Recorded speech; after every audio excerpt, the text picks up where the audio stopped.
Did I get you?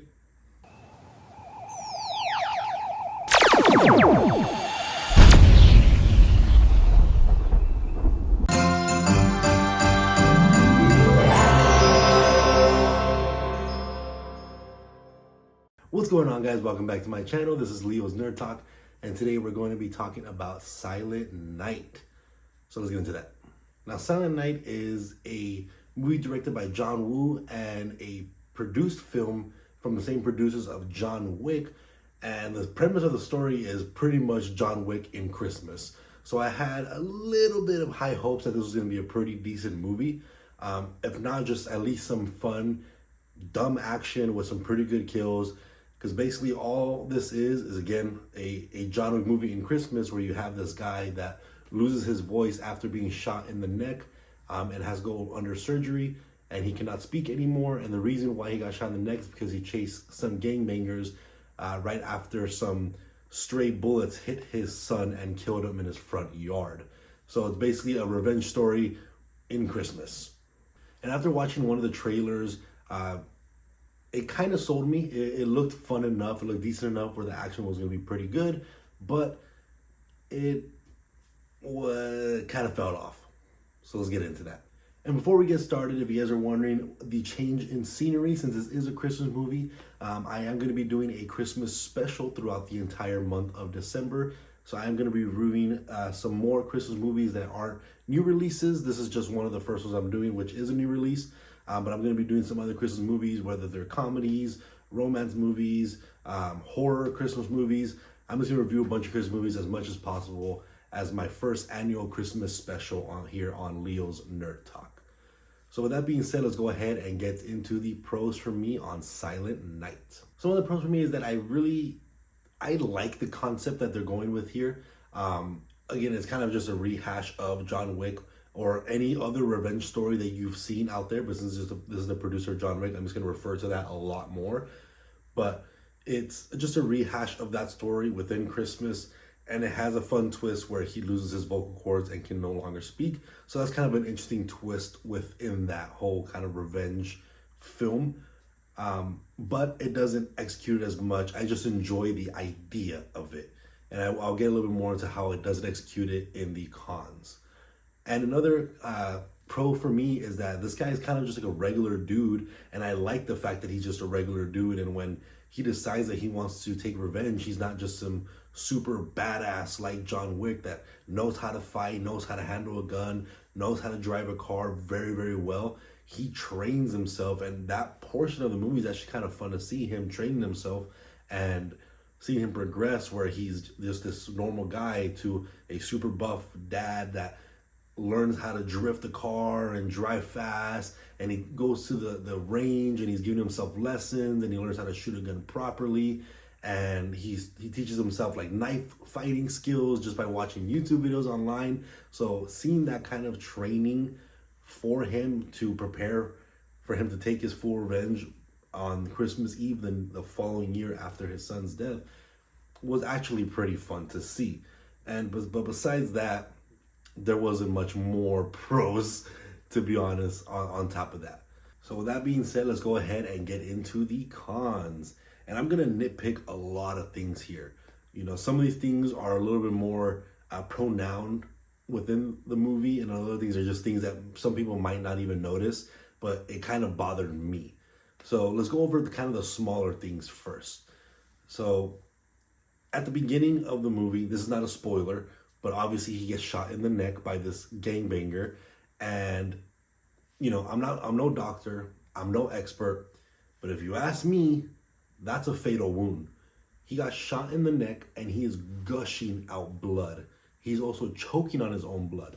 So one, if he doesn't die from blood loss, he's gonna die from not being able to breathe.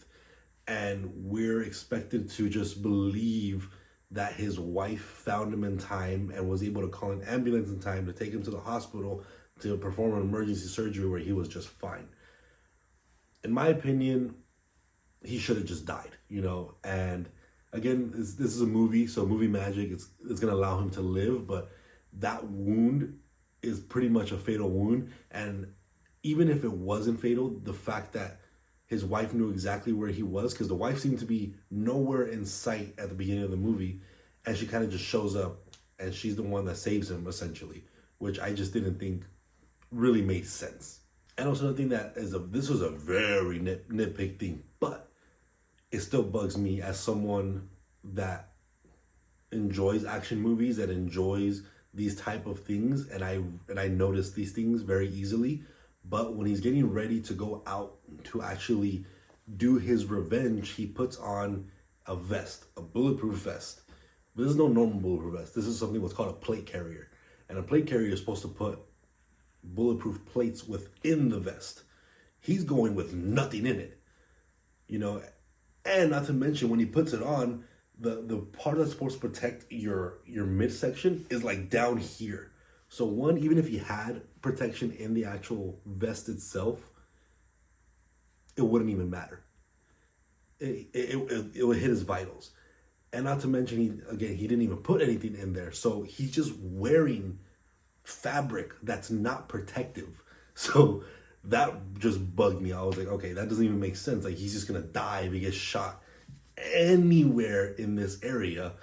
So that was just something that's nitpicky for me. For someone, for a producer that produced John Wick, that is so precise on the way they train him on gun handling, on protective vest, on just hand-to-hand combat, all that kind of stuff. You would think something like that would not be missed in a movie like this, but it is. And for me, it's very nitpicky, but it's very frustrating to see while you're watching the movie. And I get that this movie is called Silent Night, and I thought it was because the fact that the main character can't speak anymore, and that's why it would be called Silent Night, which probably everybody coming into this movie would think so. But I'd be damned if there's not only maybe 3 lines of dialogue in this entire movie. It is completely silent from words, at least, from everybody. Now, from what I know, our main character is the only one that cannot speak. But it seems like no one else is speaking. No one at all. Which, again, I get that it's called Silent Night, but do you really need to make everybody not speak?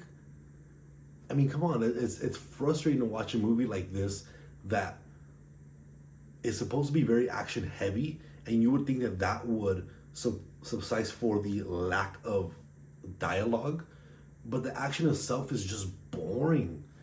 It made me damn near fall asleep. So when you have 0 dialogue and 0 action-packed events going on, it just makes for a boring movie. And my God, at an hour and 40-minute long movie, this felt like it was 3 hours long. The pacing of this film was so slow. So it just made for a very weird viewing experience. I'm just there like, God damn, when is something fun gonna happen? And by the time I realized it's already in the 3rd act, I'm like, please just end.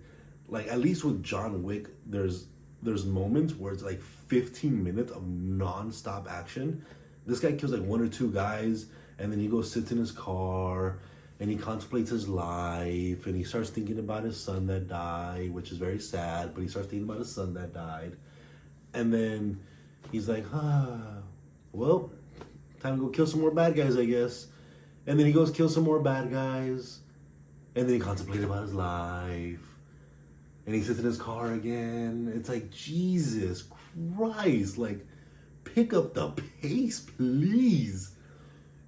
So, little rant over, but it just made for a very boring movie, a movie that you really wouldn't want to rewatch too often, to be honest. So it was kind of frustrating. It wasn't really a fun watch. I was hoping to have at least some fun, some dumb action fun, but I just left pretty disappointed. Not really a movie to really rave about. Go watch it. I always suggest watching all these movies in theaters. Those are always the best ways to watch movies. Go watch it. See if you like it. See if I'm dumb and I'm wrong. But That's just my opinion. I think that's a pretty fair assumption. I haven't watched anyone else's reviews, but just on their thumbnails alone, it doesn't seem like they enjoyed it either. So, we'll see. We'll see. But anyways, let me know what you guys thought about Silent Night in the comment section down below. I thought it was pretty mediocre. Maybe you guys will have more fun with it than I did. Let me know. And again, if you guys like talking about anything movies, TV shows, or video game related, consider subscribing down below and hitting this like button and sharing with your friends. And I'll see you guys on the next review. Thank you.